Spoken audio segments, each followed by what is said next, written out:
England, part of a small island off the west coast of Europe. Yet English is the spoken language, or else an official language in all these parts of the world. It is in fact a world language. Where did it start? Somewhere between South Russia near the Black Sea and the Baltic, several thousand years ago. This was the home of a group of languages we now call Indo-European. From here they have spread all over Europe and into Asia, the Americas, Africa, and Australasia. Here in Northern Europe, one of these Indo-European languages, about 2,000 years ago, divided into three main groups of dialects. The Eastern group, marked roughly here, has quite died out. The Northern group spread across Scandinavia and much later into Iceland. The Western group began to spread over these parts of Europe. Now, Britain, about 1,600 years ago, was still part of the Roman Empire. It was inhabited by Celts who spoke Celtic and by Romanized Celts who spoke a form of Latin. But the Romans had to go, leaving the land to the Celts. A few years later, Germanic tribes from northwest Germany invaded the island. The Celts retreated to the west, where the Celtic language survived. The invaders quickly settled down in a fertile land and became the English. They spoke 4 English dialects. Of these 4 English dialects, the central one, Mercian, is the basis of modern English. This early English, brought from northwest Germany, was already a satisfactory language with first-rate poetry. From it come all our most essential and most familiar words, such as man, woman, bairn, eat, drink, sleep. Already in the 5th century, English was a flexible language, quite ready to enrich its stock of words with new acquisitions.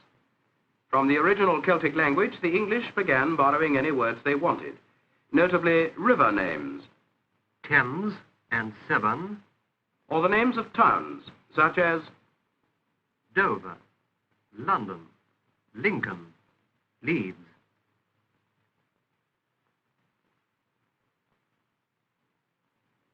From the Romanized Celts, the English borrowed Latin words, many being names of plants and agricultural implements. Typical Latin words adopted at this period into English are cock, pear, cup, pail, anchor. About 100 years later, missionaries came from Rome to convert England to Christianity. From them, the English took many more Latin words, especially terms of religion, such as minster, arms, altar.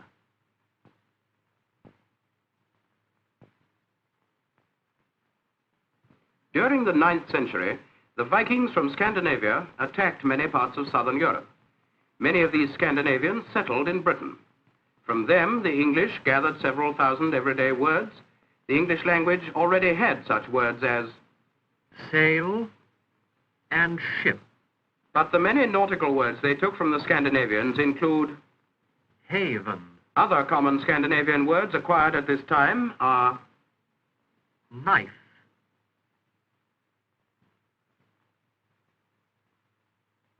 take. Another very common word taken at this period is root.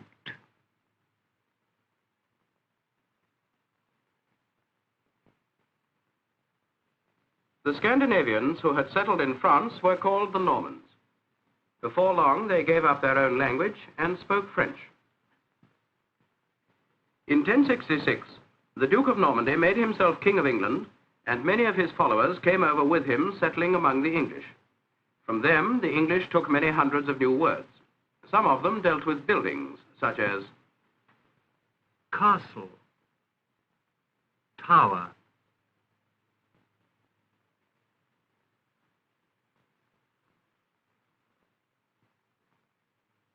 Moat.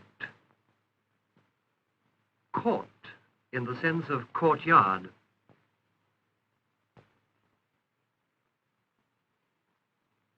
Chimney. Other French words taken into the language at this time dealt with cooking. So we get Fry. Boil. and we also get names of food, such as Beef. Mutton. And sausage. French words were also borrowed through the Normans to describe new legal ideas. Court, meaning law court. Judge. Advocate. During the Middle Ages, the English took more than 10,000 words from the French. The king's courts of law began to sit in London.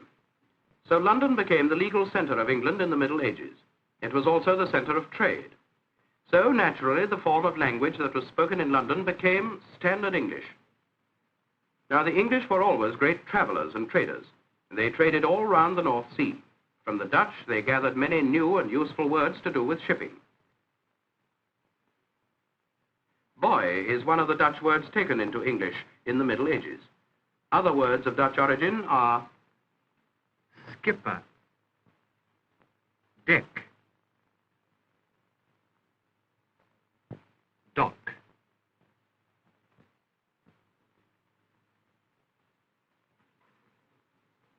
Up to the 15th century, only this part of the world, marked in black, was known. But in the next 150 years, the New World was discovered. Now, the English embraced a new world with their trade routes and enlarged their language with new words. Some words they got from Spain. A word of Spanish origin is Galleon. another is Comrade. yet another is Armada. from the Portuguese, the English borrowed only a small number of words. The best known is Port wine.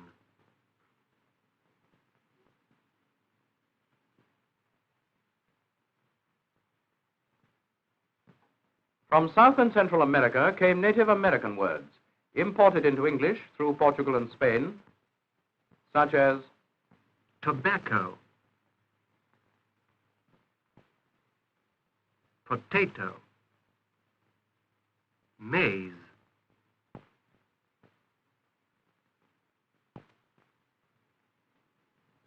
English also enriched itself with words from Europe. From Germany were borrowed terms associated with metals and mining. One well-known word is Quartz.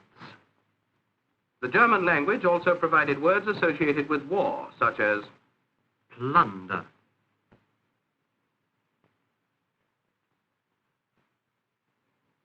between 1450 and 1600, Italy was the home of the Renaissance.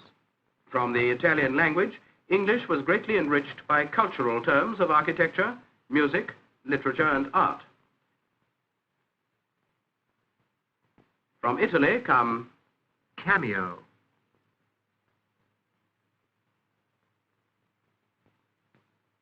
Miniature.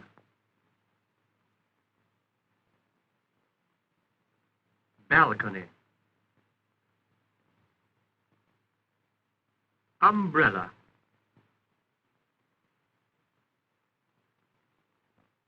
So by 1600, when Shakespeare was writing, English had become a rich and powerful medium of expression with large numbers of words taken from many languages.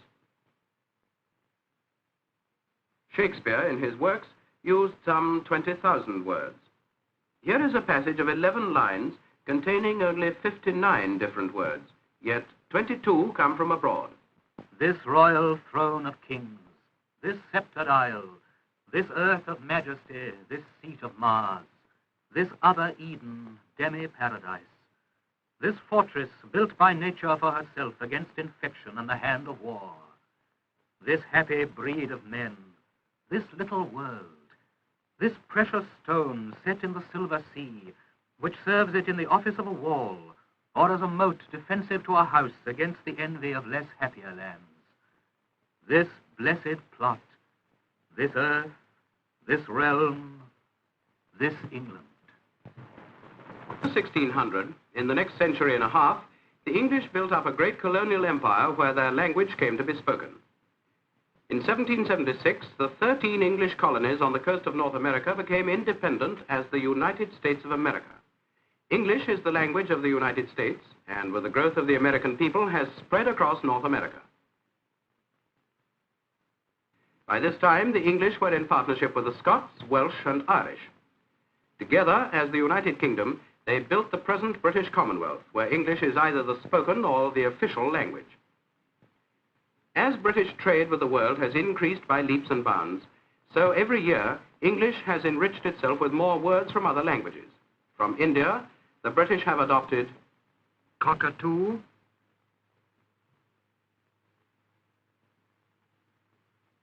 and chintz. From China comes Tea, from Arabia, sash, and sofa. from Turkey, Coffee, from Persia, divan, and shawl.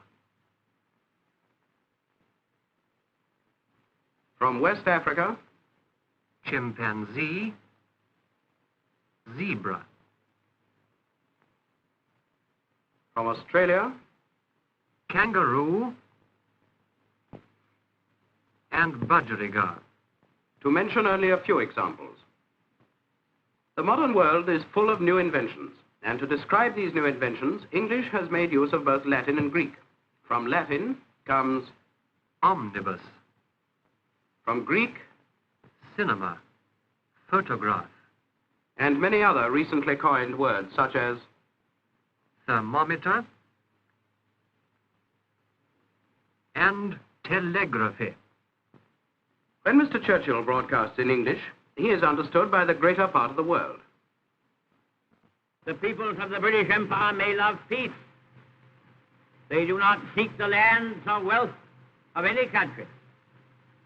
But they are a tough and hardy lot. We have not journeyed all this way across the centuries, across the oceans, across the mountains, across the prairies, because we are made of sugar candy. The English that Churchill speaks is based on an old Indo-European dialect. It is a vigorous, rich, and flexible language, quick to make use of new words from other languages. The English language has borrowed thousands of its 500,000 words from all over the world, and it is understood in almost every part of it.